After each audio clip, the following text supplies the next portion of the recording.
In Blacksburg, Virginia, a familiar refrain. We are Virginia Tech, dressed for success in a maroon monsoon. Tonight, a motivating factor. The Duke Blue Devils are in town. And just a year ago, they experienced the hokey pokey in an upset loss. Welcome to the Infinity College Basketball Tip-Off. Tonight from Blacksburg, Virginia, big ACC game. Duke against Virginia Tech. Last weekend, Duke won 18-3, beating St. John's, but even a win drew the wrath of the game's winningest coach. I'm not pleased with today one bit. Like, to me, it was a loss today for me. You know, it was a loss. I mean, I didn't like today. I didn't like today. And if my team doesn't like today, then we'll get better. If my team is okay about today, then we're going to fight. Because I'm not going to change. You know, I'm not going to change on this. Rarely do you see Mike Krzyzewski that downcast, even after a loss. But he's got his standards, and his standards are his standards. Yeah, well, you don't get to 918 wins by being a compromiser. He recognizes this team is talented enough to win this conference, and certainly the potential is there. But you can't wait for potential. Mike Krzyzewski can't, and he won't. We'll see how they respond tonight. Thanks for watching the Infinity College Basketball Tip-Off live from Blacksburg. Let's see how our coaches are inspired.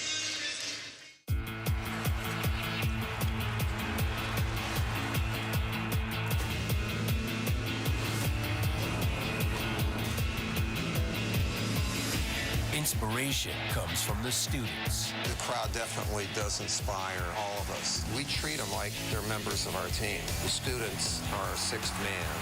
Our fans inspire me because their passion and their energy creates what Virginia Tech is all about. Inspiration is contagious. There's an electricity in the air. That makes you better. There's 10,000 people jumping up and down. It's pure emotion. You can feel it in the vibrations of the floor. Our guys feed off of that emotion. The fans definitely create an amazing atmosphere. They'll go nuts and they'll go crazy. The fans make a difference, and that's what they're going to do tonight. They're going to make a difference. Spread some inspiration of your own. Visit ESPN.com/infinity and help your coach win for his favorite charity.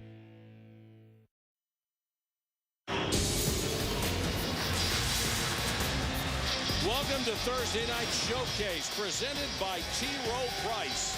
It's the ACC on ESPN. And tonight, the number 5 Duke Blue Devils take on the Hokies of Virginia Tech. Duke continues to ride high in the Atlantic Coast Conference with just one loss. Even with North Carolina and Virginia for first place, they'll try to keep pace tonight while the Hokies are near the bottom of the ACC with a series of frustratingly close losses. Good evening, everybody. Mike Patrick and Len Elmore. It's great to have you with us. Duke always seems to get Virginia Tech's best shot, especially in this place, which is a tough place to play. In fact, Tech beat them here last year. Yeah, but Tech had 2 seniors in Malcolm Delaney and Jeff Allen, and really experienced. You got a young team right now for Virginia Tech. They're going to have a hard time matching up, but the motivation with this crowd out here should push them along and make this a competitive game. What's your one-on-one tonight? Well, we're going to talk about motivation, as I just mentioned, and for Duke, the motivation really is look at the standings, stay in the hunt. You know, they've got to be able to win this conference. They've got the potential to do that. And for Virginia Tech, they beat a ranked team in Virginia here at home, and they beat Duke last year, so why not now? Janine Edwards will work the sideline for us. Duke has always had a target on its back, it seems, Janine, and inevitably they get the other team's best shot. Yeah, Mike. Well, we know that Coach K will have his team motivated after that last game. But you know, the Hokies here, they're pretty motivated as well. And for most teams, it's easy. It's 4 letters. D-U-K-E. They're the team that every team loves to hate. So yes, the Blue Devils get everyone's best shot, especially in the ACC. All of these scenes, which they'd like to forget, happened on the road, culminating with that stunning upset upset of then #1 Duke right here in Cassell Coliseum last February. Well, the Virginia Tech motivation goes beyond this floor. The students, the families, the entire community, you can see it. They are amped. And Coach K knows it.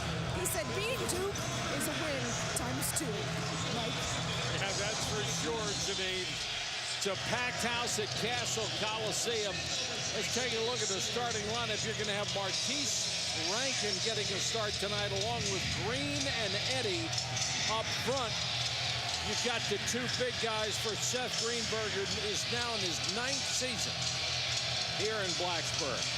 Mike Krzyzewski, 918 career wins, his 37th year doing this for a living.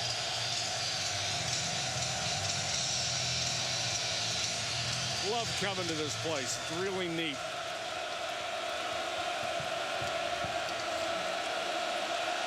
Davila to jump center, and Davila controls the opening tip.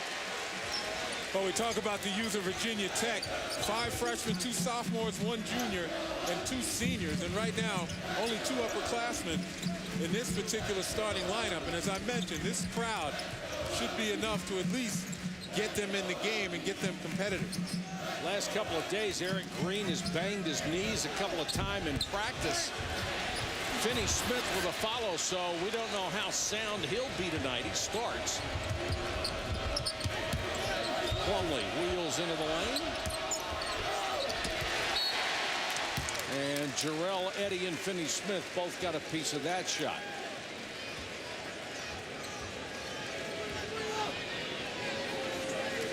Hairston gets a start for Duke, number 15. Mike Krzyzewski may be going with a little more defensive ability tonight in the starting lineup. He's also got Thornton out there. Rivers with a drive, and Rivers rejected by Eric Green. What a defensive play. And it goes off of Rivers' hand. And I fully expected Duke to start attacking Virginia Tech inside out. Mason Plumlee, who's been so lethal down low over the last couple of games, really doesn't have a matchup inside, at least right now. Finney Smith stepped on the baseline. Good defense on Josh Hairston's part. Mike Krzyzewski said earlier, we've always had that guy who's 6'5", 6'7", who can defend a lot of different people. Maybe Hairston is that selection tonight. See if he can do it. Gives him a lot more versatility. Mason Plumlee, top of the circle. This is Dawkins. Good head fake. Hairston with a rebound, and he's fouled. Yeah, that's one reason Josh Hairston's in the lineup. A role player who understands his role, do the dirty work, get to the offensive glass, and on the other end, play solid defense. And so far, it's paid dividends with Duke in that possession. But Mason Plumlee averaging almost 19 and 18 over the last 2 games. Look at Hairston battle to keep it alive, and then I believe Hairston commits a foul over the back. Yeah, Plumlee had that ball halfway down. And again, you talk about Josh Hairston, he knows what his job is. And he was pretty aggressive. Mike Krzyzewski has to be pleased with the fact that he's going after it right from the jump. He's a sophomore out of Fredericksburg, Virginia. Moving screen on Davila. And see, I blame moving screens on the guy for whom the screen is set. You've got to wait until your guy is set before you attempt to run off it. There's no excuse for it. Thornton brings it up. This is the street shooting. Dawkins, Plumlee, nice entry pass. And if you're going to front Mason Plumlee, you better have ball pressure.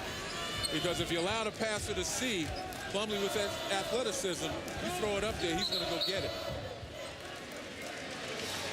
Foul inside away from the ball.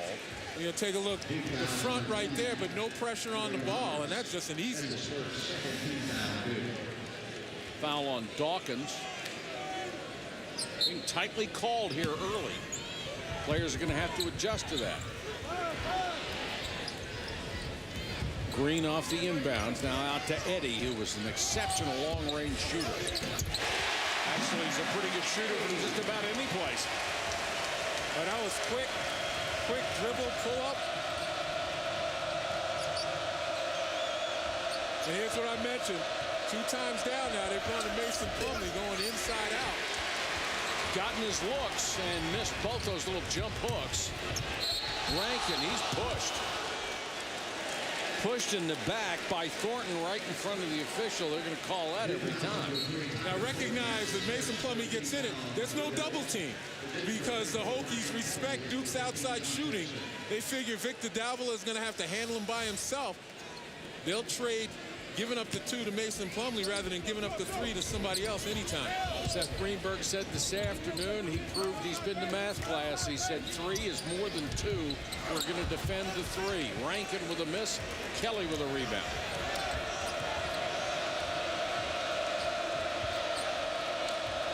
Rivers. Kelly's got that great range as a 6'10 player. Plumlee again into the lane, kicks it outside. 3 is short. Kelly kept it alive. Rivers for 3. Got it. Rivers is becoming a better three-point shooter. He's been a great penetrator since he walked on campus. And that's one way to get the 3 against the conference's best defenders against a three-point shot, which Virginia Tech is. It's the tap out, and Duke has utilized the tap out off the rebounds very efficiently this year. Green cut off, tries a pull-up jump shot. No, the rebound goes to Tyler Thornton. Nice pass to Plumlee. Couldn't get his feet set. Now goes into the lane and scores. And this is something I think we're going to see all night. They're going to make Plumlee be the guy who beats them and not the guards. Yeah, and that's a huge chore for Victor Davila and anybody else that's going to be guarding Mason Plumlee inside. Because as I said, he comes in as one of the hottest bigs in the country. Davila wants him to work at the other end, and Davila just keeps being active inside. Mike Krzyzewski wanted to travel, not going to get it. It's 7-4. Last 2 games for Plumlee, he's averaged 19 points and 14.5 rebounds a game. So he is certainly capable of doing a lot of damage. Kelly draws the foul.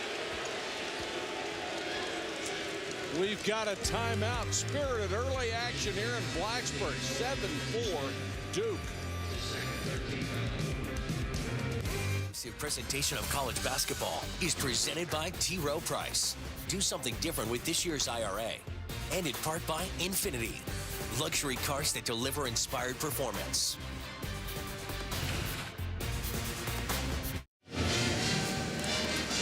It's Duke with the early lead, 7-4 at Virginia Tech. Let's take you inside the play, Len. Well, the tap out, very important in offensive rebounding. If you can't get your hands on it, tap it outside. You take a look at the shot there. Now, you see Kelly, he's got all of these guys for Virginia Tech, 4 guys inside the paint. 1 guy is back defending, and in between are the jump shooters. You get a tap out, Duke is more than likely going to come up with possession with an opportunity to shoot a 3 uncontested.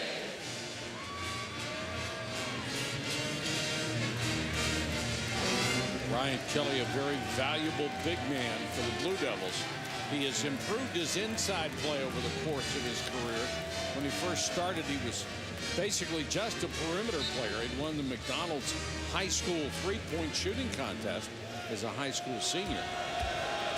And as you might expect, also a very good free throw shooter at 80%. And he's representative of how this game has changed so much.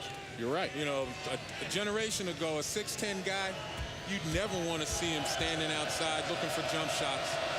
You know, and Kelly's also just demonstrated he can put it on the floor, back his man down as he drew the foul.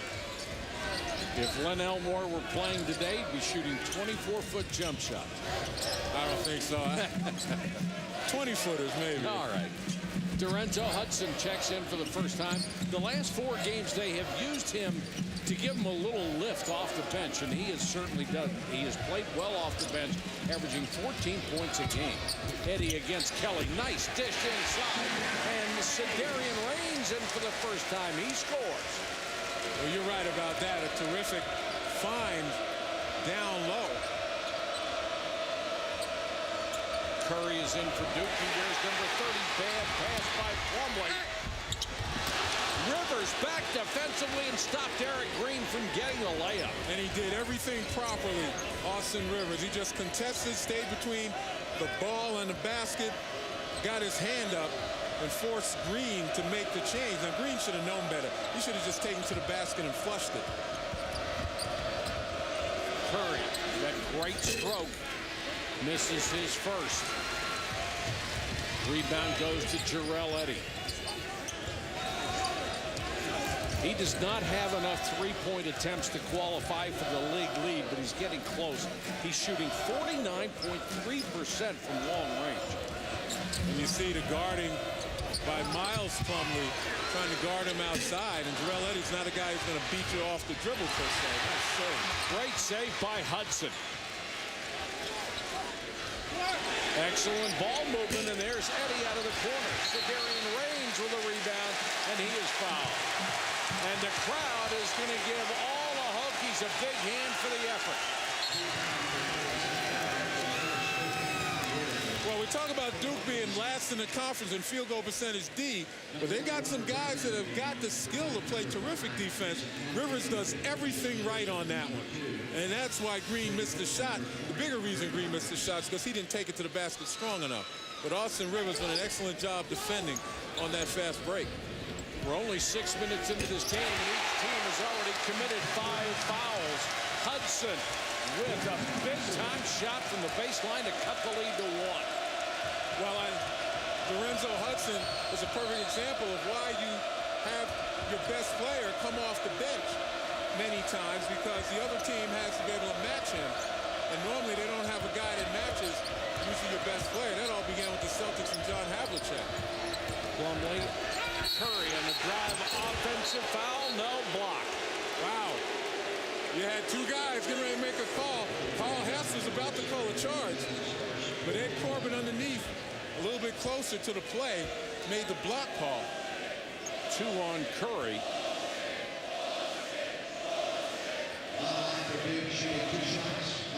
Or excuse me, 1 on Curry. I gave him the foul even though it wasn't called on him. Reigns picks up the personal, and Curry knocks down the free throw. He's tied for first in the conference at 87-7 from the line. C.J. Barksdale, another good-looking freshman out of Danville, Virginia, checks in for the Hokies. He wears number 42. Well, Seth Curry standing on the floor that his father made famous, and Del Curry, one of the best jump shooters in college basketball, 1982 to 1986. He could fill up, couldn't he? Certainly could. Duke by 3. Very young team out there right now with Brown handling the basketball. Green, low to Reigns. Double team, nice step through. Boy, how important is Sedarian Reigns right now? Little bit of experience, down low, working against a good shot blocker in Mason Plumlee, and got him off his feet and got the job done. Plumlee will go back to work on the other end. Good head fake, jump up with the right hand, missed it badly. The Virginia Tech strategy so far is working. They're going to make Plumlee be the leading scorer on this ball club if Duke is going to beat him tonight. And they're calling on their bigs down low to be able to handle him one-on-one without help. And thus far, they're doing a decent job. Brown can't penetrate. Back to Green, working with that sore knee. Reigns again. That's got to be a block, yeah.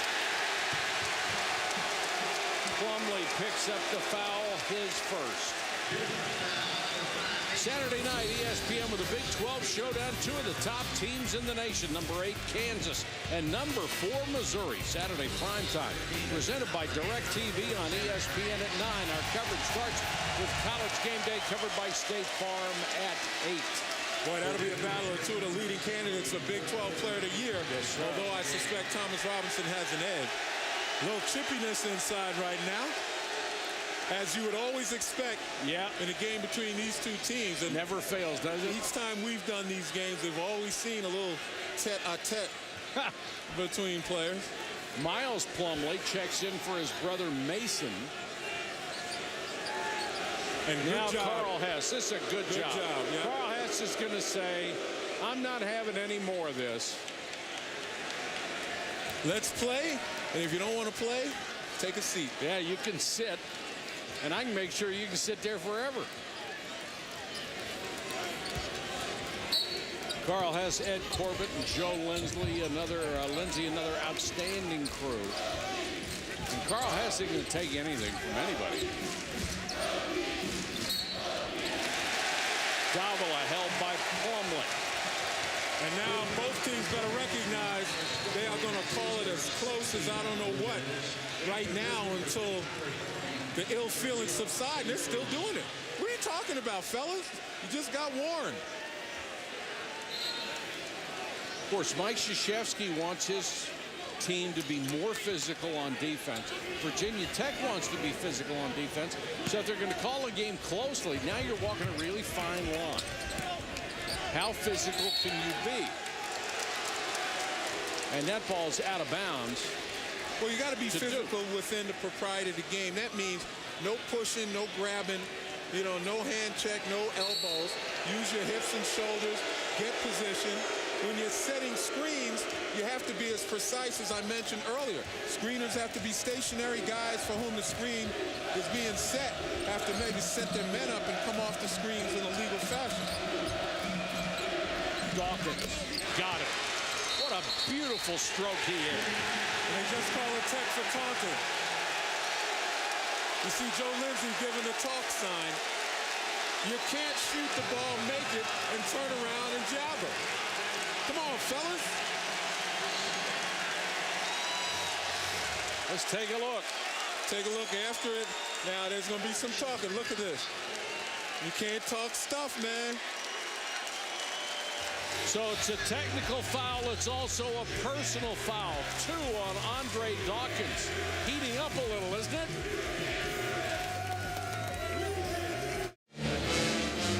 Welcome back to Blacksburg in a 4-point game. I want to ask Len Elmore a question. When your coach tells you, I want you to be physical on defense, I want to make sure the other guy knows that you're out there, and the officials are saying, I'm not having any of this anymore, what do you do as a player? Well, right now, the timeout is being called. The coach is going to tell you, okay, you're calling it tight. Let's stay within the bounds of propriety in this game. We use our hips, our shoulders. We're able to get position earlier than our guy. And, no grabbing, no elbowing, none of this stuff because they're calling it tight. And no talking either. Well, that's the other thing. I mean, they were warned. When both officials called them into the huddle, all 3 officials called them to the huddle, they were warned none of this stuff is going to be tolerated. And yet Andre Dawkins, after he makes a shot, so exuberant, he felt he had to say something. And whether it was misinterpreted or not, keep your yap shut and play the game. Janine, what have you heard? Well, first of all, if you were a Duke player who had gotten the tongue lashing from Coach K that these guys got after that St. John's game, you'd be playing physical too. But Seth Greenberg has basically been just trying to calm his team down. He wants them to play controlled, methodical, yet intense basketball. And they are going to keep trying to go inside because right now that's working for them. He says, we just need to do what we do best. But guys, just take it down a notch. We don't want to be out of control. All right, thanks, Janine. The lead is down to 2 as Eric Green, who is one of the best free throw shooters in the conference, hits both. And they get the basketball back with a chance to tie or take the lead. And usually it's fundamental soundness that ultimately wins the day. That's a bad play right there. Why would you reach and foul 35 feet from the basket? That's 2 quick ones on Miles Plumlee. Knowing that they're not going to give you the benefit of the doubt on either side. It's one thing to be aggressive on defense, another thing to make silly fouls. Mike Krzyzewski pleading his case as Davila goes to the free throw line. 64% shooter.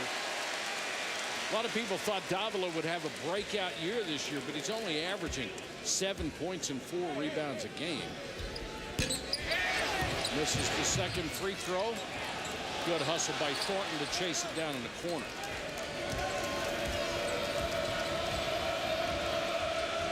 When I talk about fundamental soundness, once again, how do you use screens? How do you block out? How do you get position? Nice clear out, and Rivers goes down the lane.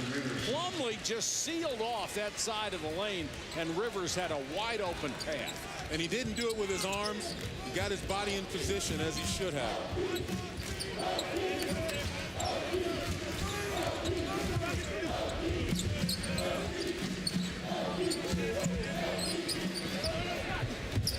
Eddie. Davila. Nice foul. 6'8", 242 pounds, 5 points for Davila. It's a one-point game.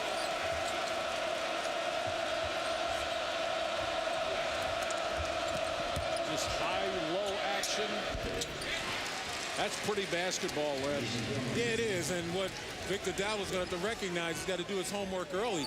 Can't allow Mason Plumlee to get positioned 2 feet in the paint, point-blank range. If you're going to play him one-on-one, it's all about position. Takes everybody else on the court out of the ball game, and 2 really good offensive players allowed to do what they want to do. Thornton almost with an interception, then he lost it out of bounds. Well, take a look at Mason Plumlee right here. Just hold his man. Just does a nice job of holding his position. Davila can't come over to help. You know, almost wasn't a purposeful seal off, but he got himself by accident. Yeah, he got himself in position well enough. Now at the end, obviously he felt Davila behind him and did something, but it looked like it was more of a defensive lapse on Davila's part. And the more these guys play fundamental sound basketball in the way that I'm talking, the looser the officials are going to allow them to play. No call. They said Plumlee flopped.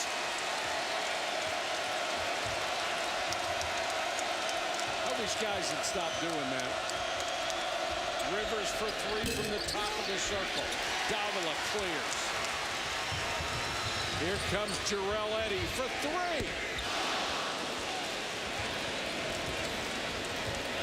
That would have brought them out of their seats.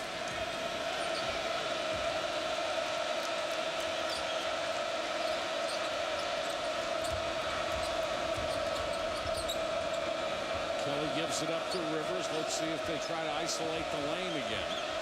The double high screen. Yeah, spread the court. Rivers got caught up inside Kelly.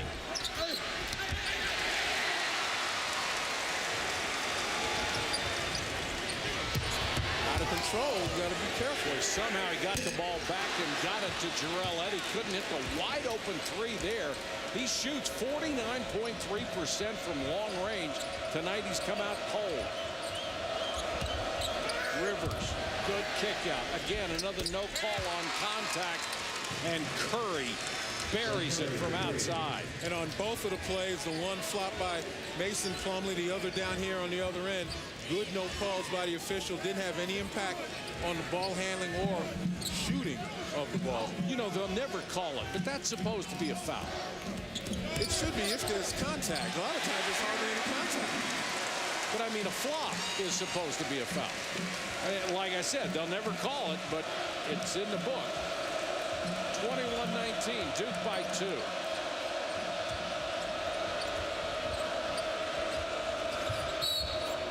Curry, moving screen on Duke, on Kelly.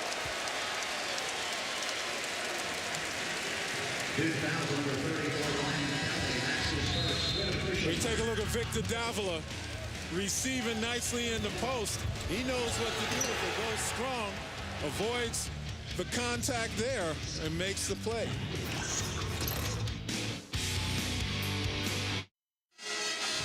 No surprise that this has been an intense ball game. Last year, Terrell Bell scored 12, including 5 straight to give Tech the lead for good with 4:19 to play. In 2007, Jamon Gordon gave Virginia Tech the lead for good with 31 seconds left in overtime, and then defense won it. In 2005, it was Xavier Dowdell with a 3-pointer with 14.6 left on the clock, and Virginia Tech stunned Duke 67-65. They have always gone after each other. Rankin back in at the point, the freshman out of Charlotte. Number 10 for Virginia Tech in the backcourt with Green and Hudson. When you take a look at the lineup for Duke right now on the floor, it's more of an all-perimeter team. Unless they find a mismatch and they can run guys down low. 4 of those guys are offensive-minded, but perimeter offensive-minded. And then there's Josh Hairston down low, who's not necessarily an offensive threat. Kelly at 6'10" is the biggest guy out there. He's really not a big physical player. Then Hairston at 6'7". This is going to be a foul on Hudson away from the ball. Let's check in with Janine. Well, Mike and Len, Davila, Green, and Eddie are the lone 3 players on the Hokies team that played against Duke last year. And you know what they told me today? They said last year we matched their intensity, period. So it's obvious that's what they're trying to do tonight. They also said this is the kind of game we live for. We will never forget the feeling we had last February when we beat them. There was nothing like it. You know they'd like to be there again. That's the kind of thing that reinforces all the good things you're trying to do, Janine. That foul was on Curry, his second. And let me commend Carl Hess for making the call that I've always said needs to be made. There wasn't a lot of contact, but enough that it had an effect on the shot. All too often, the officials make that a no call. They don't say anything, but Carl Hess made that call. Hudson hits the free throw.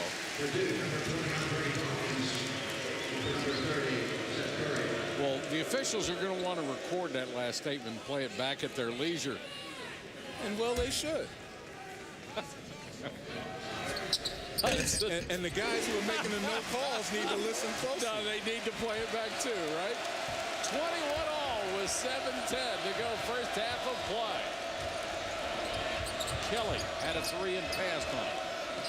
Yeah, with this team, the only way they're really going to get points in the paint is off the bounce. You know, Austin Rivers is the one guy capable of breaking down the defense. Mike Krzyzewski going without both of the Plumlees at this point. Kelly lost the ball, somehow got it back to Thornton. 8 on the shot clock. Now it's up to Rivers. Or Thornton, excuse me. Out of control. Baseline to Hairston. He misses. Kelly offensive rebound. Blocked from behind. Rivers with a follow. I'm not so sure Hairston's shot should have counted. But, you know, they're not going to review it. It's awful close on the expiration of the shot clock. Yeah, as it's unreviewable, but Green, bad pass. Trying to hit Raines. All right, let's take a look at it. It's 0-0 on the, or 0 on the shot clock that determines. Out of control. Yeah, I'm not sure. It's too close. It doesn't matter. Good offensive rebound by Kelly. And both Kelly and Rivers never stopped playing. Mason Plumlee back in the game. He's working against Raines into the lane, and it's going to be a foul. I'll tell you what, even though that foul was called, the reason why Virginia Tech's having decent success against Mason Plumlee is because he likes to back people down. And what they're doing is they've got their chests out, and they're not giving any ground. Take a look here. Raines is not giving a lot of ground. The foul was called, I guess, on Raines. That's his second. But nevertheless, he wasn't giving any ground. I thought that foul would be called on Rankin and not Raines. Kelly down the lane. I think he was going to pull up and shoot a little rainbow, but nobody stopped him, so he went right to the rack. Duke back on top by 4.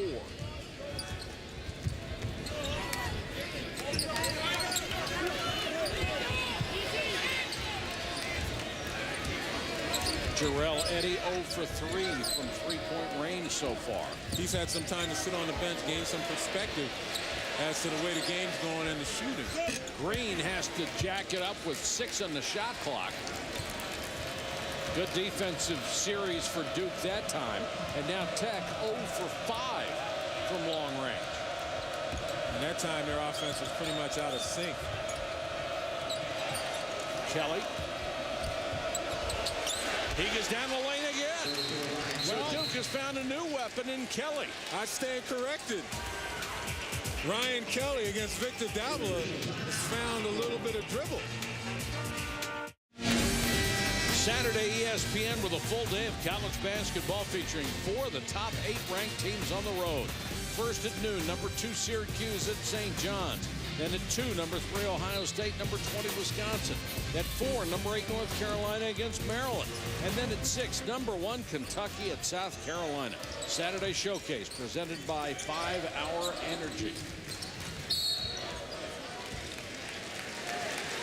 I'll tell you what, on the offensive end, since Duke and Virginia Tech were tied at 21, Duke's going on a 6-0 run, 3 layups. Virginia Tech defense has been porous, and that last one by Ryan Kelly, no disrespect to Ryan Kelly, but he went left, and it really developed very slowly. I thought Victor Davila was actually expecting help in the middle. Tyler Thornton goes to the bench after he picks up his second personal foul. Green will go to the line. Mike Krzyzewski has a question about something. I think it's a substitution. He was trying to get Thornton out, and they're not going to let him until more time goes off the clock.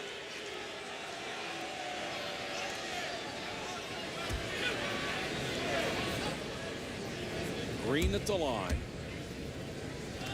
has the longest ACC streak of double-figure games scoring, 22 in a row.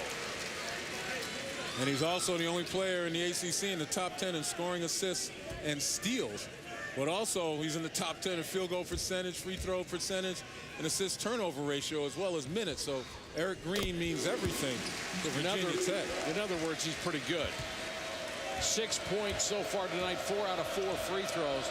As long as that knee holds up, he's banged it a couple of times in practice the last 2 days. Rivers gets free into the lane. Lob knocked away. Now he goes to Plumlee again, and Plumlee has to save it to Kelly. Yeah, Duke very quick to the 50-50 balls. That works to their favor. Quinn Cook, the point guard off the bench. He goes down the lane. Nice shot by Quinn Cook. And another layup for Duke. It's an 8-2 run. And all 4 two-pointers by Duke have been layups. So Virginia Tech guarding against the 3, and they have done very well in that regard. Rankin had that one spin out, but they're getting hurt on the inside by Duke's penetration. Now Kelly for 3. Big run here for Duke. It was tied. They've hit the last 9, and Kelly has 9 himself. And that's one way to play inside out. They got a whole bunch of layups, and now that Virginia Tech is trying to adjust in the paint, you get the outside shot working for you. It's a variation on maybe going into your big straight up. Eddie can't buy one so far. And you can see the frustration. He slapped his hands together after the miss. And his facial expression tells you everything you want to see. He's 0 for 4 from long range. Came in, as we said, shooting 49.3%. Dawkins tied up for a second, ripped it away from Rankin and scored again. And Duke is now up by 11. And another in the paint basket, close to being a layup. And this is all about will right now. Brown. Duke is finding a way where Virginia Tech is pretty much settling. Rankin had a chance at a 3. Green into the lane, kicks it back to Rankin. 8 on the shot clock. Crowd trying to help, counting it down. Brown down the lane, and Plumlee got a piece. But Davila is there for the follow. All right, that was a big play by Victor Davila. 9 points, 4 rebounds thus far. They needed that, didn't they? Oh, absolutely. Obviously, Duke playing a lot better defense than they did against St. John's, much to the delight of Mike Krzyzewski, who's applauding his team as we've got a timeout with 2 minutes and 18 seconds to go first half. Duke with a spurt up 34-25.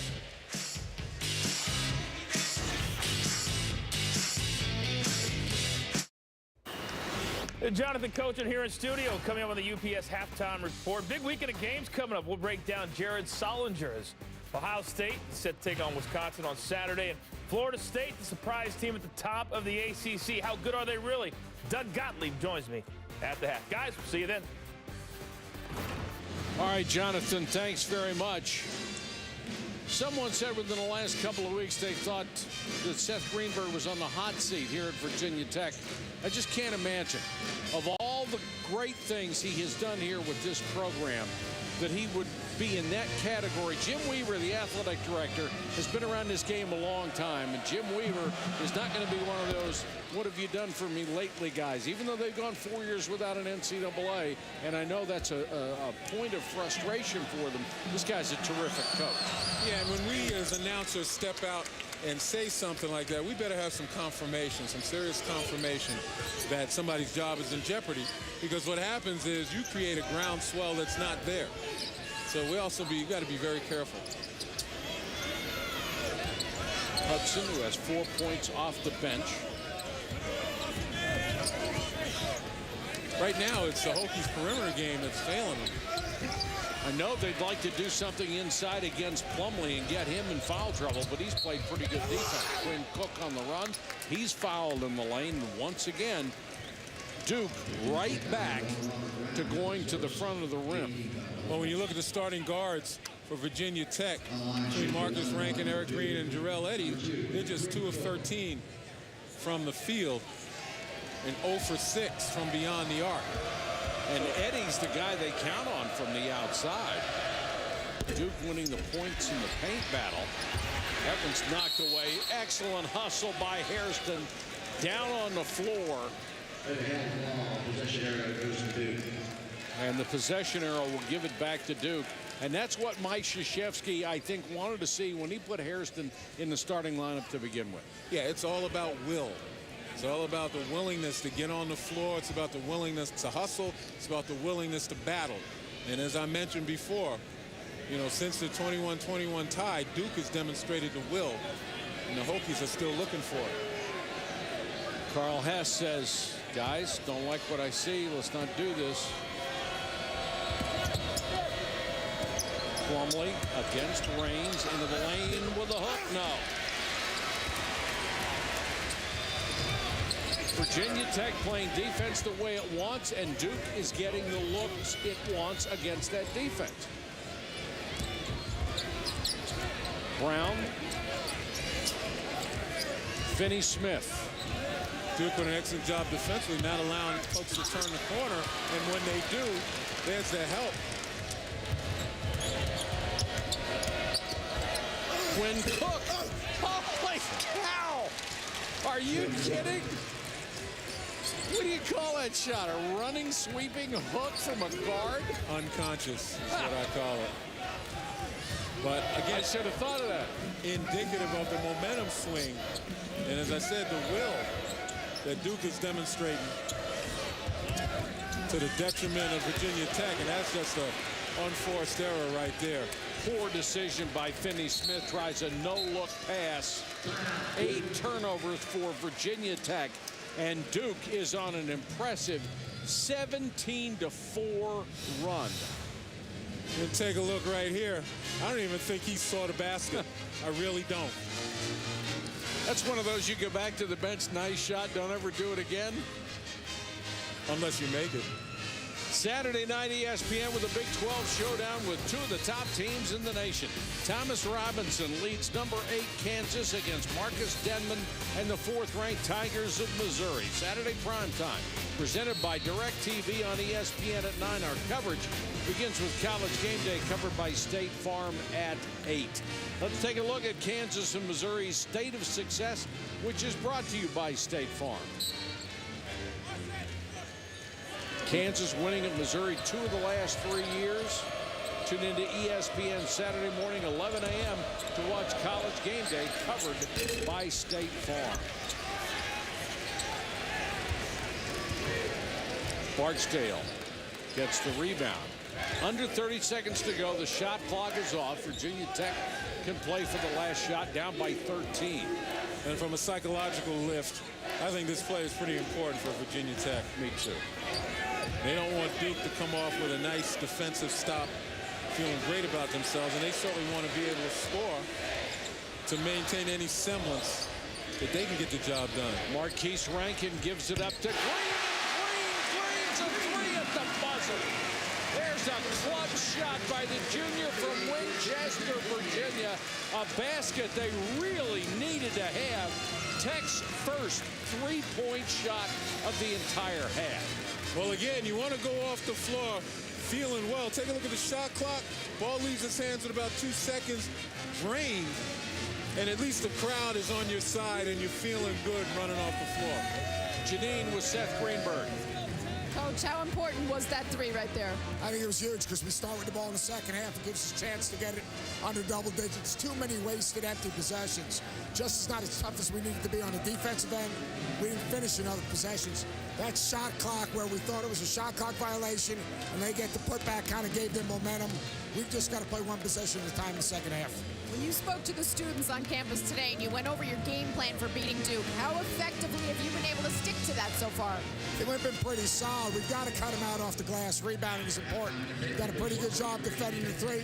We've got to make them beat us with twos. Thanks, Coach. All right, Janine, thanks very much. Halftime score, Duke 38, Virginia Tech 28. Now the UPS halftime report. Jonathan Coachman and Doug Gottlieb. All right, guys, thank you so much. Indeed, it is time for the UPS halftime report. Welcome back into the studio. Jonathan Coachman alongside Doug Gottlieb. Only 10 made field goals for Virginia Tech in that first half. Coach K unhappy with the way they played in the second half against St. John's. What can he be happy with tonight? Well, the defensive effort obviously is there. That's the reason for the change. I mean, I think it'd be stunning to a Blue Devil fan or maybe a fan that hasn't been paying attention to this team that Duke is dead last in overall games, dead last in field goal percentage defense in the ACC, and the ACC is putrid at the bottom. That's alarming. It's alarming to Coach K, and I think this is a motivational tool as he changed that starting lineup, put Josh Harrison in there, put Tyler Thornton in there, two guys that don't bring a ton offensively, but really help you at the defensive end, and the numbers don't lie based on the first half. All right, so I ask you this. Against a good team, say North Carolina, Florida State, is this a lineup that could stick? No. No. I mean, look, they got a lot of mileage before Quinn Cook was healthy in Maui. Tyler Thornton threw in a couple of shots, and that's how they beat Kansas. But by my estimation, he's using this to motivate Ryan Kelly, and maybe it worked. Kelly went on his own personal 7-0 run. That's really the difference in the first half. When they play against the big boys in the ACC, Carolina, Florida State, and even Virginia, you have to have more efficient offensive players. I think Thornton and Harrison will go back to being bench players when that happens. You know, they come in averaging over 80 points a game so far this year. Speaking of Florida State, another big win last night.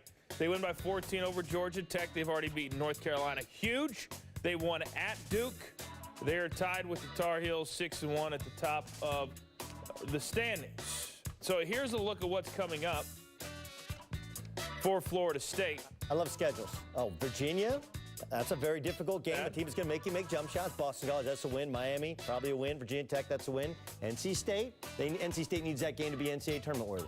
And then Duke at the end of the month. So Florida State, they've shown they can shoot outside. Yep. They've shown they can run against North Carolina. But how good are they really? I think they're the second best team in the ACC. I thought that before the season. And then you look at the opposite numbers that Florida State has at the defensive end. Once again, leading the league in field goal percentage defense, just 37% field goal shooting defense. Really quick, if you're a fan out there and you look at your team stats, below 40 is outstanding. Below 38 is ridiculous. This is a tremendous defensive team. And now Mike Snare and David Ostulkis are starting to hit jump shots. Right. I think they have an inside-out combination. The big question has always been turnovers.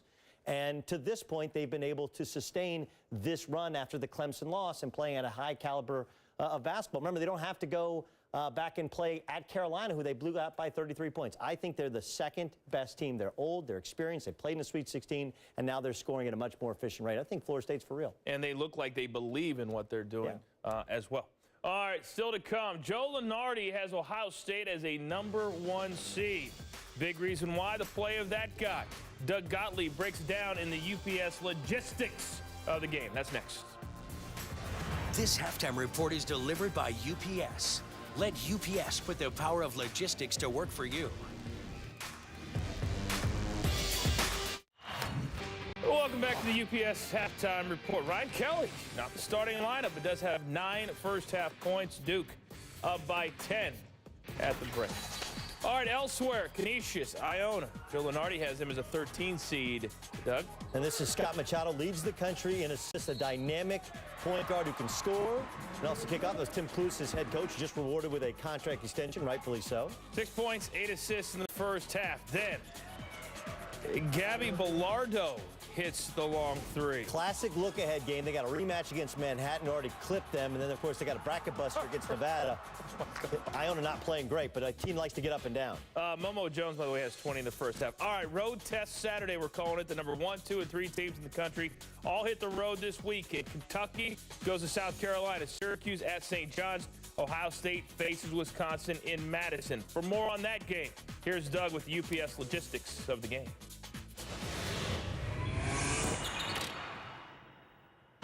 If you're going to take down Ohio State, you have to slow down Jaron Sullinger. We knew that back in his freshman year, where he showed us his ability to score over both his left and his right shoulder, as well as shooting the face-up jump shot. Where Jaron Sullinger has improved in year 2 in Columbus is in his overall fitness. Sullinger's always been a dynamic rebounder underneath the basket and low post scorer, but here you see him set in a ball screen and roll into the basket. Where he's improved is his movement outside of the paint, where he tracks the rebound, uses long arms, and then catches it and puts it up and in. Also defensively, he's done a better job, with the exception maybe of the Indiana game where he got in early foul trouble, of staying in front of offensive players without fouling. And then, as a trail man, occasionally he'll shoot a 3. But what he does best is, again, read, track, use his long arms, and finish in transition. Jaron Sullinger loves to score at that low block, but it's the improvement in his fitness, it's the improvement in his overall ability to run the floor, which makes you have to guard him for all 40 minutes on all 94 feet. You see a quick post up there from Thomas, allows him to get a catch and dunk and finish. There's not a spot on the floor in which you're not guarding Sully. It used to just be in the low block. Now it extends all the way to the defensive side of the court, where he transitions to offense, and then you have to worry about him on the offensive glass. A double-double machine. You're going to beat Ohio State. Slow down 0. But, Doug, I got to ask you, is Sullinger the best player in the nation? ESPN.com did a straw poll of actual voters of the Wooden, Naismith, AP, Robertson Awards, and right now Sullinger third on that list. Do you agree? I believe he's third on that list. I think Doug McDermott should be the number 1 player on that list. Thomas Robinson played great last night in the second half, 20 and 17. I'd put McDermott 1, Thomas 2, Sully 3, Anthony Davis 4, but he affects the game at the defensive end as well more. All right, much more after this. Logistics of the game is delivered by UPS. Let UPS put the power of logistics to work for you.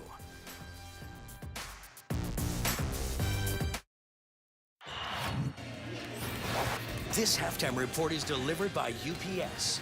Let UPS put the power of logistics to work for you.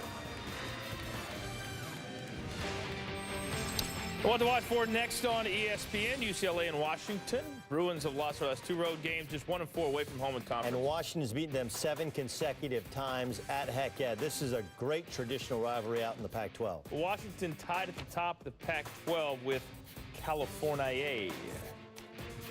All right, 4 more games you can see tonight on ESPN2 and ESPNU. Undefeated Murray State just tipped off 4-4 right now over on ESPNU, Doug.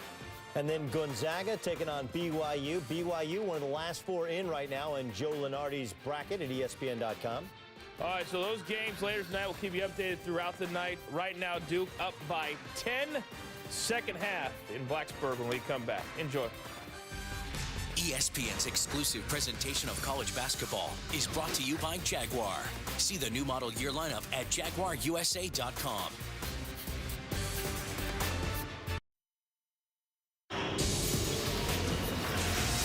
Welcome back to Thursday Night Showcase presented by T. Rowe Price. It's the ACC on ESPN. Number 5, Duke taking on Virginia Tech. We're at the half, and it's 38-28 Duke. You heard Mike Krzyzewski earlier complaining about the defense his team played against St. John's. He's probably not complaining at halftime. No, in the last 6 minutes and 21 seconds, 17-7 run by Duke. And they played pretty good defense. 14 of those 17 points came inside. And Seth Greenberg has got to be careful of what he wishes for. Well, Seth Greenberg always has a chalk talk with the students on game day. Here's what he told them today. When you're preparing for a team like Duke, obviously, they have 21 feet of plumb lead. And they shoot 21 threes a game. All right? But they shoot 21 threes a game, but they also have very good inside presence. And when you talk about inside presence, 10 of Duke's 14 field goals in this game have been inside. And if Seth Greenberg wants his team to make Duke beat them from outside. You see a three right there. He's got to be very careful. Duke doing a terrific job of getting in the paint and making buckets. Virginia Tech's ball as we start the second half. Marquise Rankin, the freshman point guard. This is Green. Penetrates, 16-foot jumper. Plumlee, who's done a great job in the last couple of games rebounding the ball, snatches another one. The one thing we got to remember, Duke had a 16-point lead with St. John's at halftime in their last game. But in the second half, they were outscored by 9, and St. John's made it a close game. And this is where Mike Krzyzewski's going to challenge his guys to finish. What a play by Rivers to block Davila, but Davila just keeps going after it and then draws the foul. Let's check in with Janine. Well, guys, exactly what Len just said. Yes, Mike Krzyzewski was irate about his team letting off the gas pedal, so to speak, in that St. John's game. So at halftime, he said, hey, I like the way you're battling. I like your intensity in the first half. But Virginia Tech just scored that three to end the half. Do not let that dictate the second part of this game. Keep on the gas pedal. Janine has always been one of those guys who says if you have somebody down, it's time to put them away. You can't let them back in the ball game.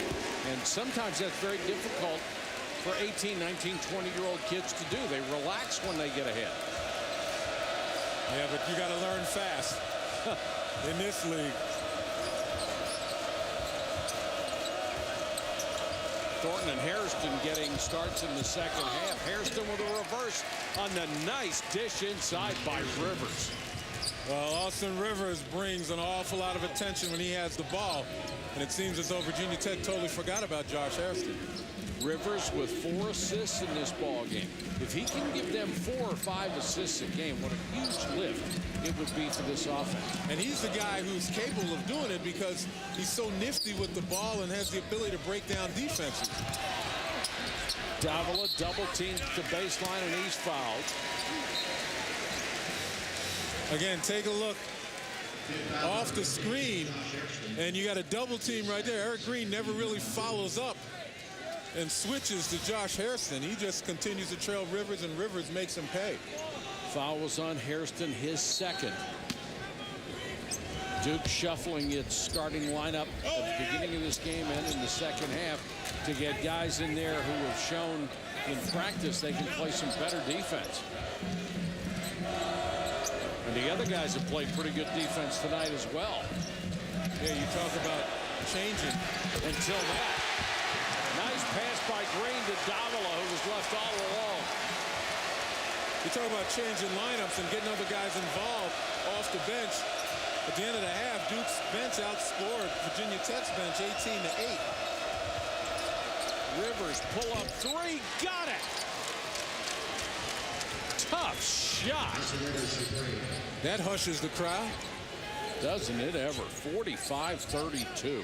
And I give Rankin Austin back the other way to Green. I give Austin Rivers credit for not putting his finger to his mouth going, hush. Probably would have drawn another technical. Probably would have. Hudson. Well, they need him. Dorenzo Hudson. Last 4 games off the bench is averaging 14 points. He has 6 tonight.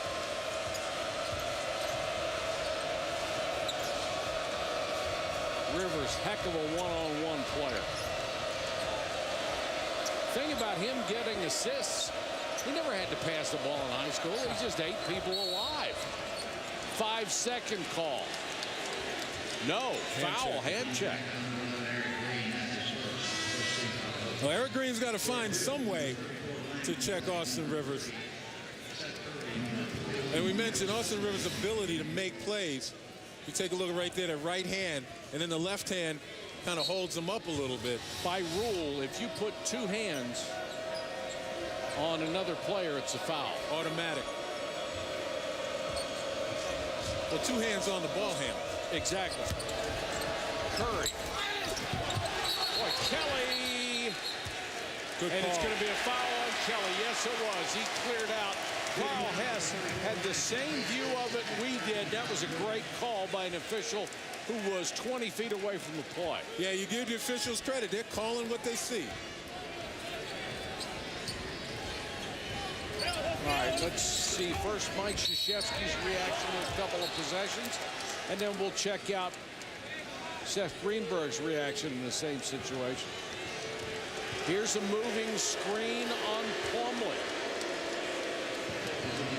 I'm sorry, it's on Doretso Hudson, his second.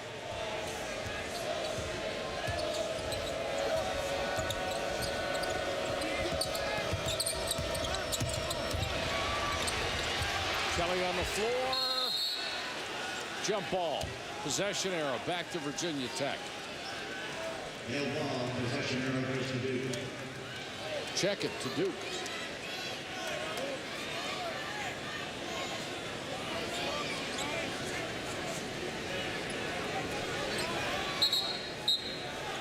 And actually, Seth Greenberg is asking about the possession arrow, whether in fact it should be pointing towards Duke way.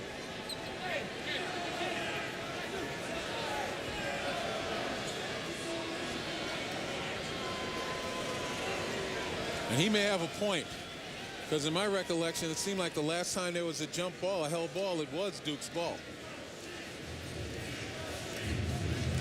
Coaches remember that stuff, don't they?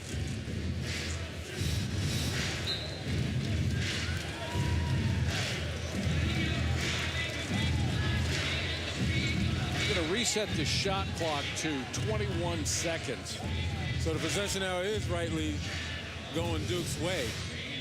Yeah, the issue was the clock.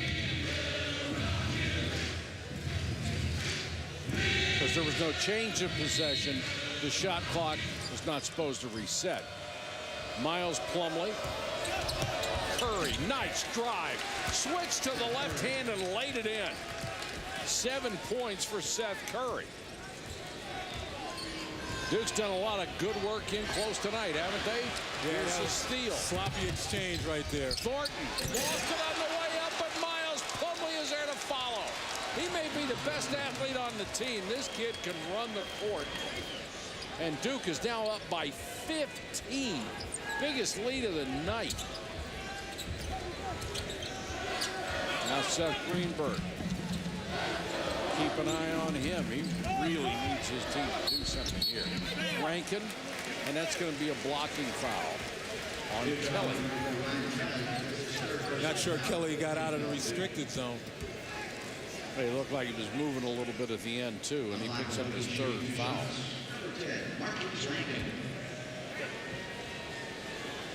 Marquise Rankin at the line, the freshman out of Charlotte, missed the first 7 games of the year, rehabbing from arthroscopic knee surgery. Wow. That was bad for a guard. Yikes. Bad for anybody. He's only shot, including that one, 9 free throws all year, but it made 4 out of 8 coming in. Well, that was no excuse for that. No. His first point. Rankin's going to come out.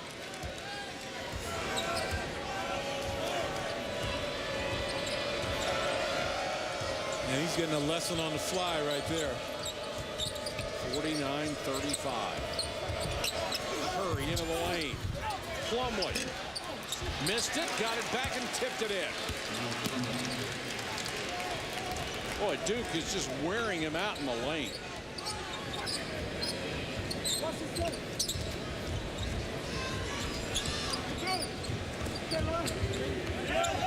So now, Len, not just the big guys are making stuff happen inside. It's the guards driving, doing a lot of damage. And there's a long jump shot by Robert Brown. He knocks down a 3, and boy, they needed that. 51-38, 15-16 to play.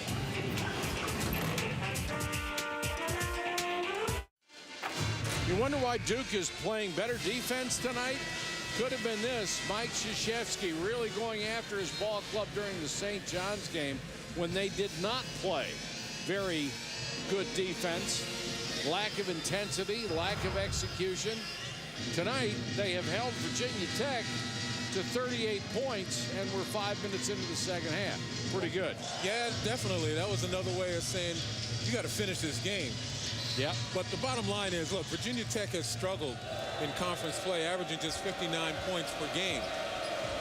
And again, you put that stout defense that Duke has demonstrated, and they're going to have the difficulties. Kelly gives it up to Rivers. Thornton, good inside pass to Plumlee, and he's fouled by Raines. That's 3 on Sedarian Raines. We have another timeout. 14:56 to go. The lead is 13. All right, Jonathan Coachman here with a studio update. Southeast Missouri State trying to be the first team to send Murray State to a loss this year. Murray State just 1 of 5 from three-point range early. That game right now over on ESPNU. Coming up later tonight, about 45 minutes from now, Tony Washington, UCLA, little Pac-12 matchup. That's coming up next. Gentlemen, back to you. Jonathan, thanks very much. Let's check in with Janine. What did you hear during the timeout? Well, Mike, Seth Greenberg, it looks like he thinks his guys are down right now. You know, things haven't gotten, their shots haven't fallen. It's taken a toll in other aspects of their game. Duke is beating them on the dribble, beating them with a 50-50 ball, beating them in transition. And so Seth Greenberg thinks that the effort of his Hokies is diminishing because they are just being a bit demoralized right now. Well, Janine, you heard it. He said at practice this afternoon that we had to defend the 3. Right now, Duke has only shot 10 times from beyond the arc, but they've made 5. And Seth Greenberg also said, and we have to win the rebound battle. They're losing at 20-14. So those are 2 keys right now that are hurting Virginia Tech. Yeah, and even, well, equally as important, I would say, Virginia Tech's turned the ball over 10 times. You know, that's a sign when we looked at some of the turnovers, almost careless kinds of turnovers where your head's not in it. And Duke has scored 13 points off of those 10 turnovers. Miles Plumlee, offensive rebound off the missed free throw. And Duke can't get the timeout. That's a good play by Quinn Cook. Good call by the official not to give him the timeout. And again, another one of those your head's not in it type of plays where you can't keep the guy in the second position on the free throw away from the ball. You got the inside position. You got to block off, and you got to do it with a focused effort, not giving Duke a second chance opportunity off of a free throw. And that wasn't a free throw that bounced out 6 feet either and gave somebody a chance. No, that was my head's not in it right now. Exactly.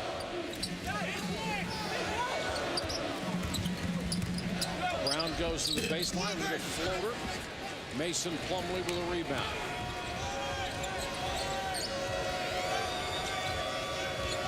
Duke by 14 points. Trying to keep a share of first place. That one almost came to me, and I don't think I can make it from this range. Ha!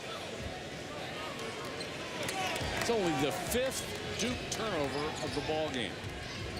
If you're Virginia Tech and you understand what's going on, you got to make them pay in this possession.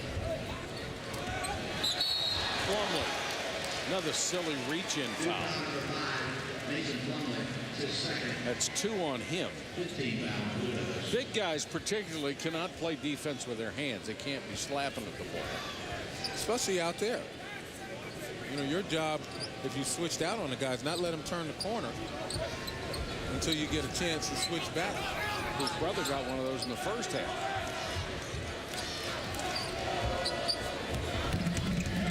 Green, jumper over Curry, got it. Tough shot by Eric Green. And that's what Virginia Tech has to focus on right now, making the Duke guards play defense, forcing the help to come up so they can find some open guys as they did earlier in this game. That is certainly the weakest point of Duke's defense, and Rivers buries another 3. He has gotten so much better from long range. Become a complete player. 3 out of 4 from long range, 15 points today for Rivers, who was the leading scorer in the conference as a freshman. He leads Duke in scoring. That hasn't been done since Johnny Dawkins. Green with a miss. Cook, nice penetration in the lob to Plumlee. Quinn Cook. And you can see the reaction, particularly Lorenzo Hudson. It just surprises me, though. As soon as that dunk went through, he just buried his head. You know, Seth Greenberg, again, he wasn't exaggerating when he thought his team was down. They're just not playing with the fire in their eyes. Duke has its biggest lead of the night. Brown floater. And Plumlee bounces it off of Barksdale out of bounds to Duke. Here's Janine Edwards. Guys, Mason Plumlee leads the ACC with 9 double-doubles this season. He is just a beast down low, and he's got the battle scars to prove it. Look at this. His arms are full of scratches. He says, for whatever reason, guys are just not cutting their fingernails anymore. Who knew? He said, guys need to start cutting their nails. But you know what I say? Hey, when you're in the trenches, that's the price of doing business. Yes, it sure is. Thanks, Janine. What a shot by Kelly. Just threw his body into a lane, did a 360, and Duke now on a 7-0 run, and it's 59-40. They're on the verge of blowing Virginia Tech out of Cassell Coliseum. And that shot by Ryan Kelly, much too easy. It was a tough shot for him, but he really didn't have a whole lot of defense playing him. And again, Virginia Tech trying to beat him from the perimeter, and you got to go at Duke. And they're just not getting it done. And speaking of scratches, that should be par for the course in the trenches. Now, Mason Plumlee gets up so high, that's probably why they're up around his tricep instead of on his forearms.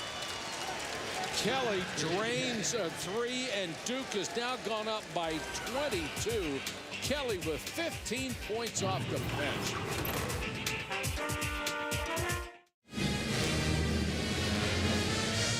If Mike Krzyzewski had a wish list, this would be #1 on it. Duke has come out and played inspired basketball tonight on both ends of the court, responding to his disappointment with the way they played against St. John's over the weekend. And contrasting the Duke effort that's full of life and hustle. You got a Virginia Tech team that already believes that they're beaten. And we still got 11 minutes or so left in this ball game.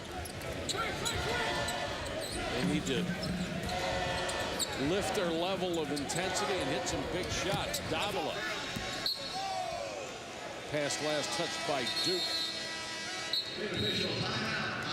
13-2, a Duke run. Mike Krzyzewski, after the St. John's win, less than pleased.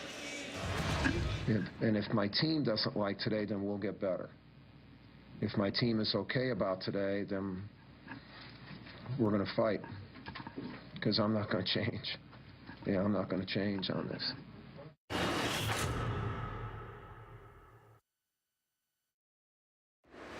Jonathan Coachman here, studio update over on ESPNU. Southeast Missouri State on the road trying to hand Murray State their first loss. Leon Powell, big move inside. And SEMO is coached by Dickie Nutt. That's the brother of Houston Nutt, and he took over this job where 4 years ago they won just three games here before he got it. Up by 11 now. Gentlemen, back to you in Blacksburg. All right, Jonathan, it is a 22-point Duke lead over Virginia Tech. Green with a jumper, long rebound to Davila.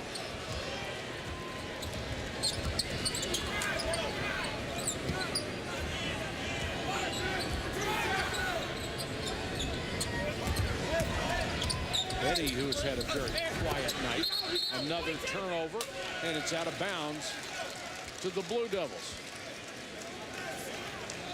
Well, what do you have on the horizon? Miami, and then the tremendously anticipated meeting at North Carolina. Always a war.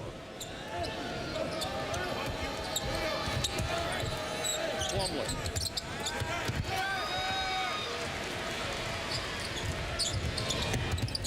Green, the rainbow.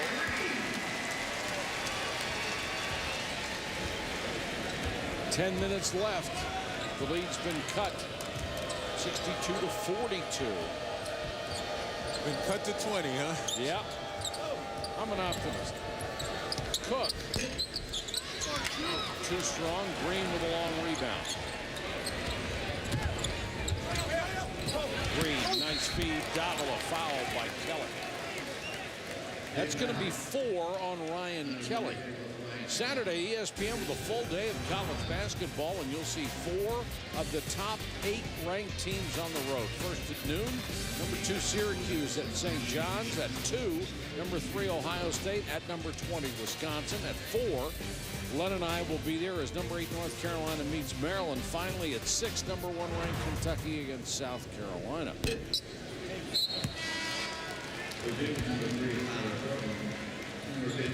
Thornton comes back in for Duke, as does Josh Hairston.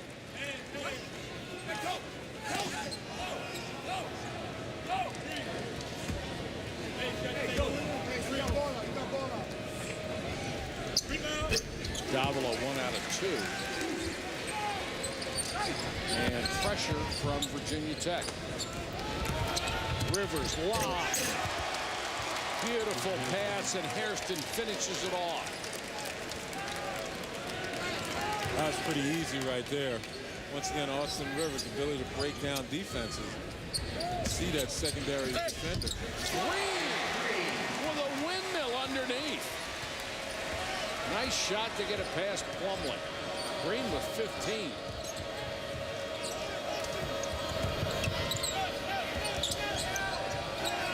Plumlee calling for the ball. Curry gives it to him against Davila.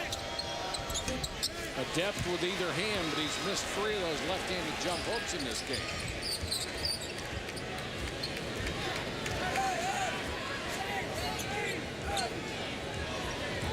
Green calling out the set he wants. There's a lot of firepower out there right now for Virginia Tech. Well, as I said, averaging only 59 points a game in conference play. They've struggled to score. Plumlee just laid in wait. Actually, I think the rim blocked that one. Hairston with a bucket and the foul by Finney Smith.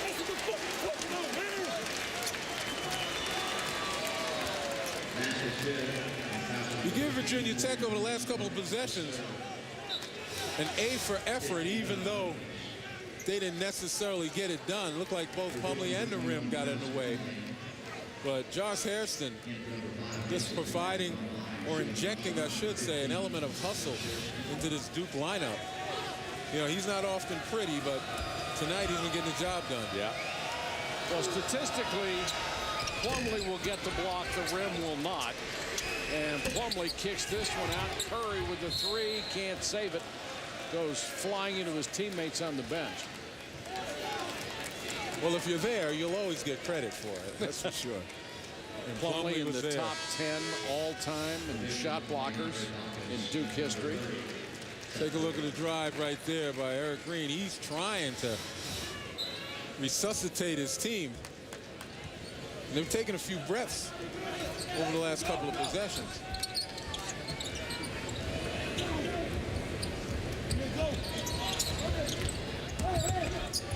Green can't get in this time. Jarrell Eddy has been held in check. Hits that baseline jumper. Eddy, who averages 9.9 points a game, has only 4 points tonight.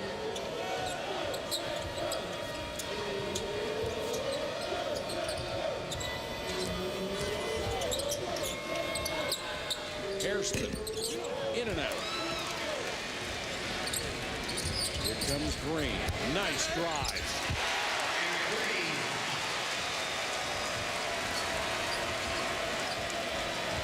Nice night for Green. 17.6 boards. Crowd trying to help him get a stop on defense here and get back into this thing. Still plenty of time to go. 7:20. And this is what Duke was unable to do against St. John's. That's finishing.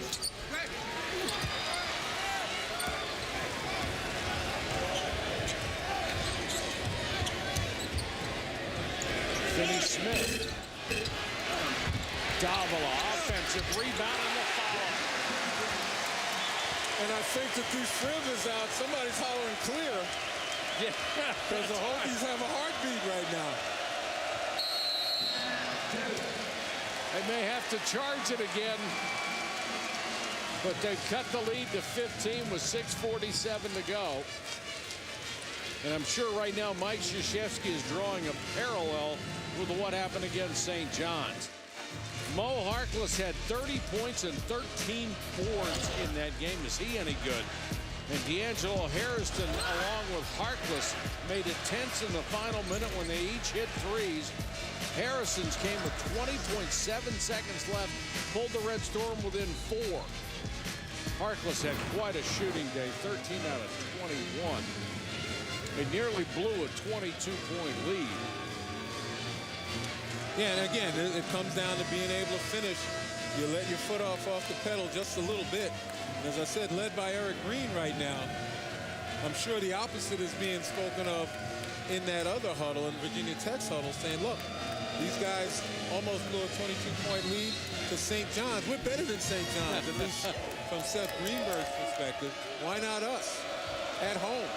Coaches can dream up any scenario, can't they? They certainly can. They isolate Kelly, backing in, put it up, got it back. Up to the left hand and had it blocked. Finney Smith, good defense. Davila. Plumlee with a rebound. That was a huge possession for Virginia Tech.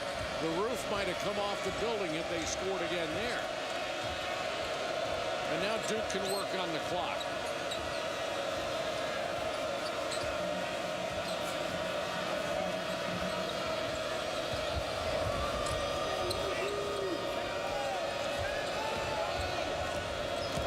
This is the guy who can create his own shot.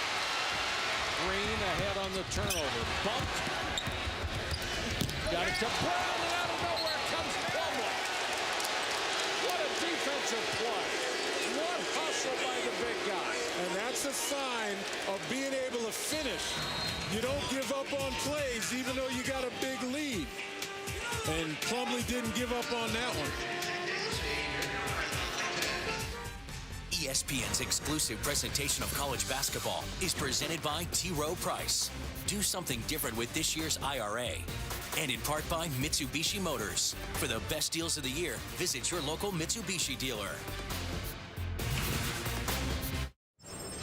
All right, Jonathan Coach and Doug Gottlieb, a little sneak peek over on ESPNU right now. Murray State, they're in some trouble, the last unbeaten team in the country. Yeah, Isaiah Cannon, a guy who's an absolute sniper as a three-point shooter, has really struggled from three. SEMO has been putting it on him. All right, coming up top of the hour, Travis Ware, 14 dunks this year for UCLA. It's the Bruins, Huskies, come up about 23 minutes from now. Gentlemen, back to you. All right, Virginia Tech trying to make a game of this. They have cut the lead to 15 with 5:47 to go.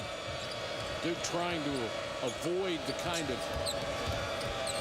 late game drama that they had against St. John's.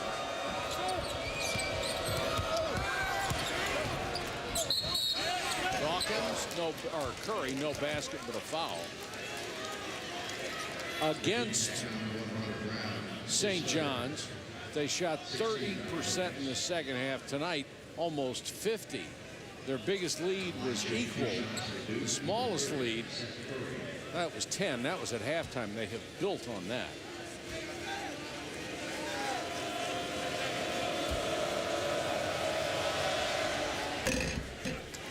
Curry knocks down the free throw.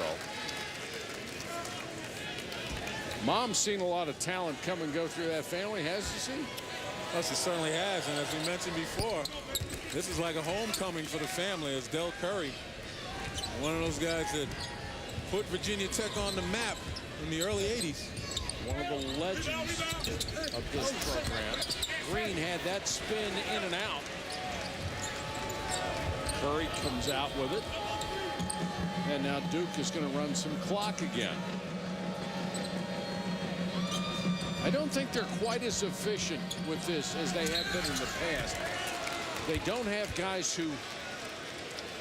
They have guys who can dribble, but not guys who can penetrate to keep the shot clock going. We talked about Del Curry from 82 to 86 here at Virginia Tech. Great shooter, great scorer. Then Stefan, who went to Davidson from 2006 to 2009, great scorer as well. And now Seth, who started his career at Liberty, where he was a flat-out scorer, but here at Duke, he's learned to run the point a little bit. He's become more of a distributor. You know, he's kind of rounded his game in a positive sense when he arrived at Duke.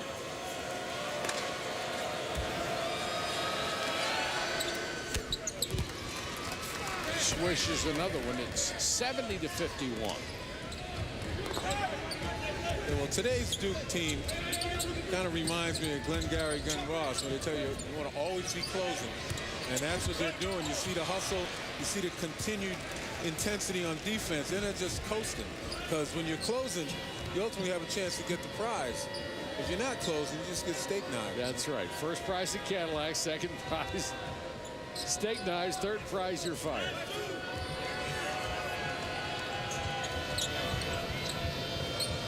.429 and counting. Kelly backing in, gets to Curry. Kelly now wide open for three. Good feed from Curry, but he missed the shot. Boy, nice catch. Kept his feet in bounds. Eddie.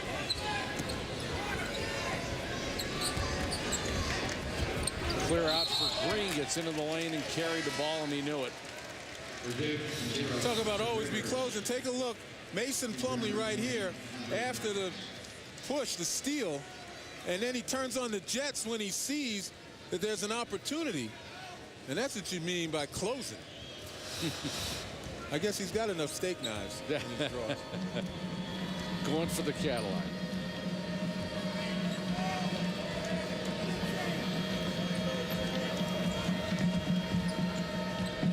Right now they've got Tyler Thornton in there as the point guard. And Kelly can handle against a big defender.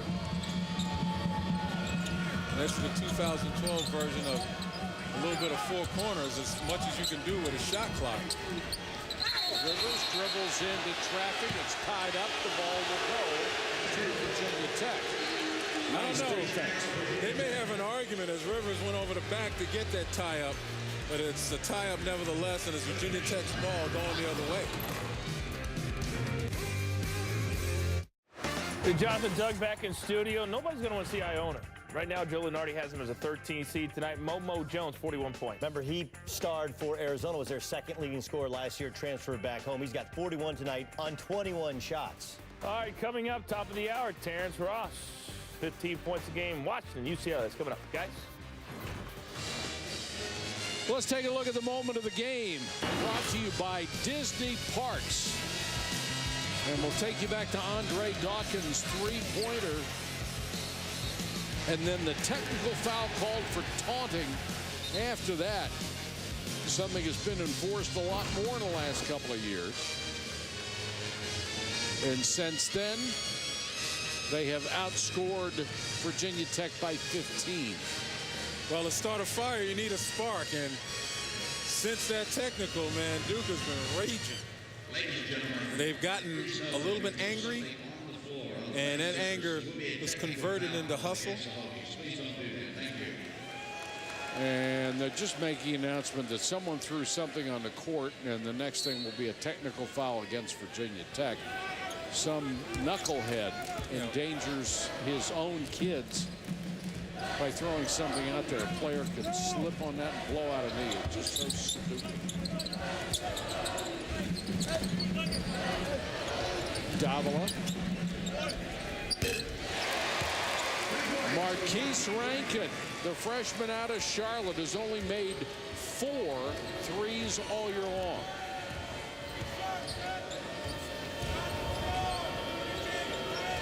Right now, Duke just working on the clock. They don't need to score. They just need to keep the ball.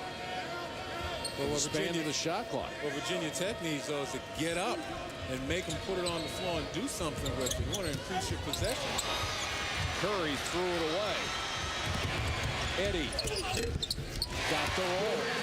That's a smart play. Didn't want to draw the offensive foul. Pulled up, took the mid-range with the hope and belief that his teammates were following the offensive rebound in the event that he missed. But you got to get up. You can't back off then. Make him put it on the floor and do something with it if you're Virginia Tech.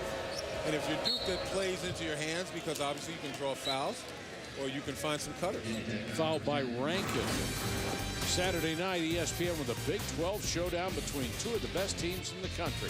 Number 8, Kansas goes to number 4, Missouri. Saturday primetime presented by DirecTV on ESPN at 9. Our coverage begins with College Game Day, covered by State Farm at 8. Thornton, a 71% free throw shooter. Makes the first, he'll get another.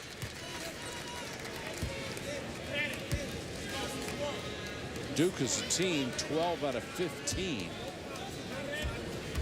Really a good group of free throw shooters, except for Mason Plumlee, who is actually getting better at the line the last few ball games. He's not gone there tonight. But other than Plumlee, they're pretty good. 2 in a row, Rankin.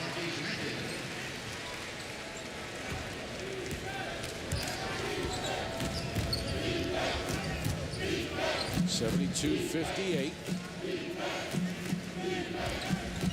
Well, Virginia Tech made a decision about this ball game that they were going to force Duke's big guys to beat him inside. And Duke's big guys beat him inside, at least enough to open up the lane where the guards had a chance to drive and score. There's another 3 for Rivers. Boy, he has really found his range outside and such a capable driver. He has become a dominant player, Len.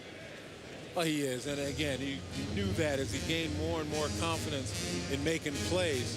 You take a look at the upcoming schedule, that definite game right here, if they can get by Miami and don't fall into the trap, and Miami is at home, so I doubt seriously Duke will fall in the trap.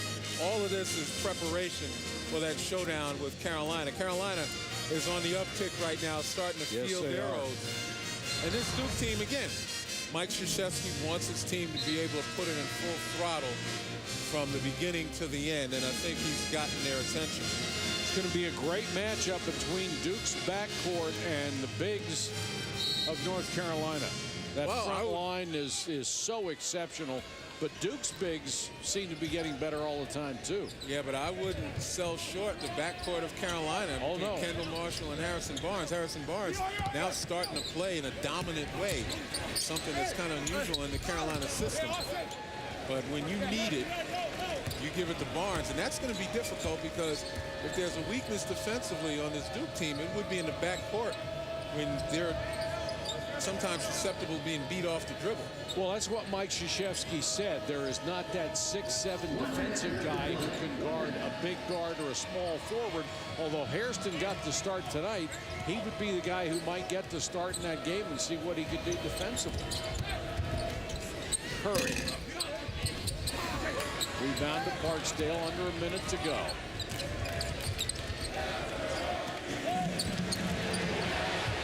(75-58). The Blue Devils of Duke will have won their 19th game of the year, and in a tie for first place in the ACC.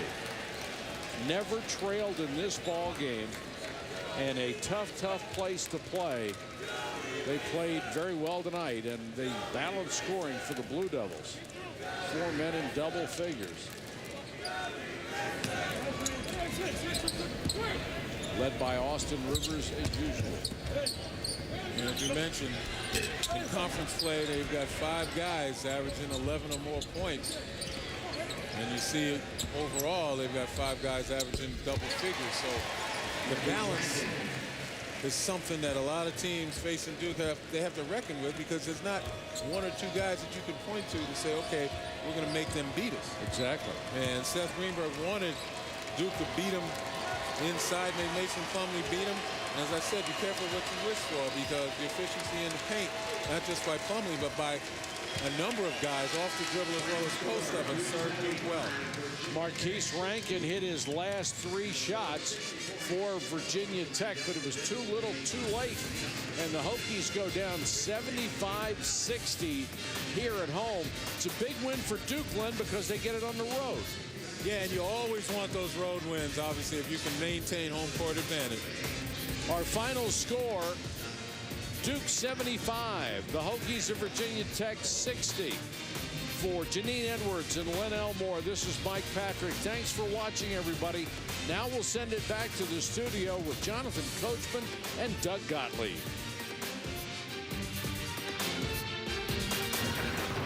All right, Mike, thank you so much. We're counting down about 9 minutes from now. A Pac-12 matchup. Washington tied at the top. They take on UCLA, a couple of games back. And C.J. Wilcox had that stress fracture in his femur. He's back healthy in Washington. All the better for it, trying to make that push with Cal for first place in the Pac-12. All right, a busy night in college hoops. Murray State, last undefeated team in Division I, hosting Southeast Missouri State, the last team to beat them in the regular season in the Ohio Valley, and a red-hot start for the visitors. Well, they came out smoking, shooting 51% in the first half. Also, they caused 10 turnovers from Murray State, playing up-tempo basketball for Dick United SEMO. Then Leon Powell working hard inside. Rookie coach Steve Prom frustrated. First home deficit this year, 4th overall. They trailed by 6, trying to win their 22nd straight game of the year.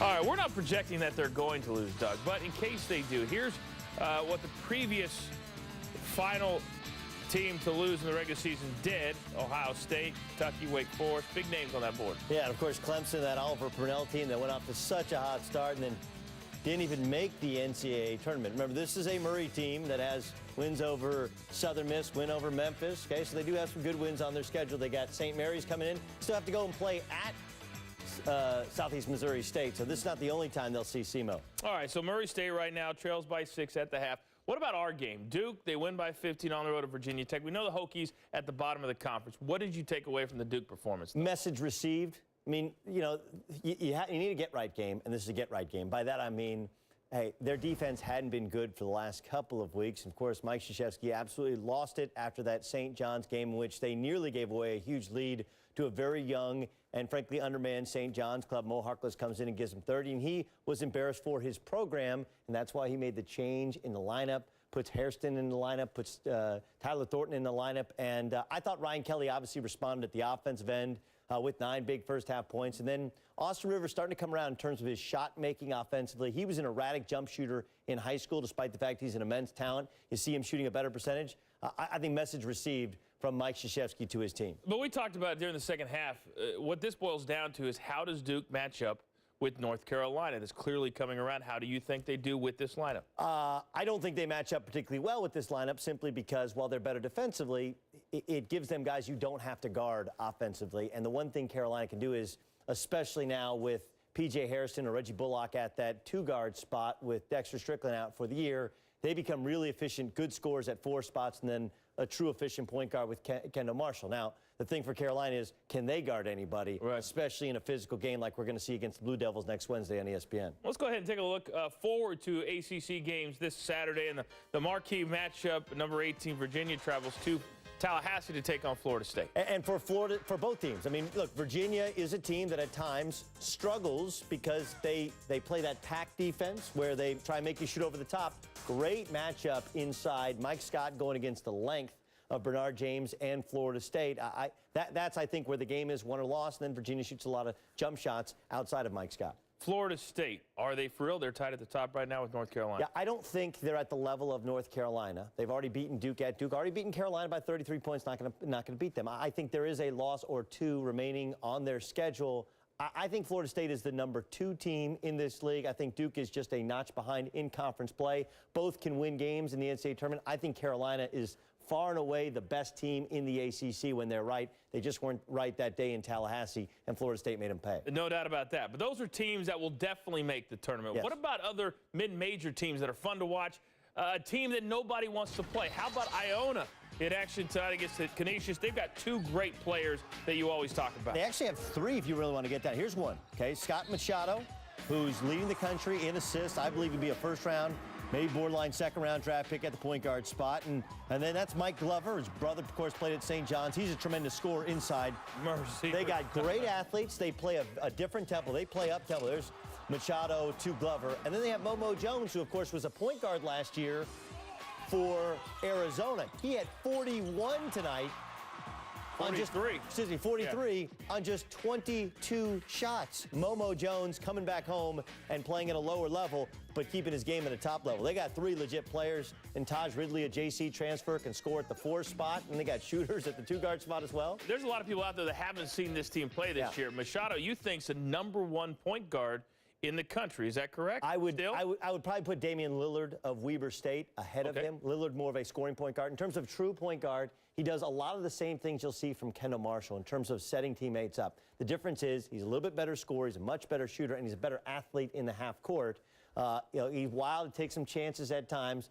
He just got contact lenses. So the remarkable thing is he's averaging 10 assists a game. He's got 15 dimes a night, and he hadn't been able to see all that clearly. Imagine what his numbers are going to be like shooting and passing for the remainder part of the season. All right, so Iona right now, Joe Lunardi has him as a 13 seed if they get in and win their conference later this year. All right, some big games this Saturday. Notable Syracuse, they go on the road. Kentucky also on the road. North Carolina on the road as well. And Ohio State going to Wisconsin. They had a lead last year in the second half, and Jordan Taylor took over. We'll see just how improved Jared Sullinger's fitness is, because you got to guard ball screens with Jordan Taylor. All right, our next game, tipping off just a matter of moments. UCLA and Washington. Huskies at the top of the Pac-12. What do you expect from this game? Well, look, the Huskies dominate UCLA at home at Heck Ed. First, if you haven't seen it, this is probably the best atmosphere in the Pac-12 in terms of home court environment. Just a tremendous small place. They redid it about 6, 7, 8 years ago, and a great home court advantage. I believe Washington's another team you don't want to play in the NCAA tournament if they get in. They faltered in the non-conference. C.J. Wilcox was out for their loss at home to Cal, but when they're right, C.J. Wilcox, Terrence Ross at the wings, and then Tony Roten, who's improving as a jump shooter, a point guard, a freshman. He's leading them in scoring, leading them in assists, is a dominant player at the 1, at the 2, at the 3. They can score. When they play as a team, they are an elite team in terms of the Pac-12, and I think a dangerous team in the NCAA tournament. Remember, last 2 years, they finished 3rd place in the league, won the league tournament, and then won a game and 2 games in the NCAA tournament. Washington's a very athletic team that sometimes has erratic defensive performances. So quickly, let's talk about the league for a second. Clearly down this year. How soft is it? How many teams get into the big dance? I still think that Cal, if they win the league and they don't have to, they already played Washington at Washington. They don't have to go to Arizona this year. They get Arizona at home this week.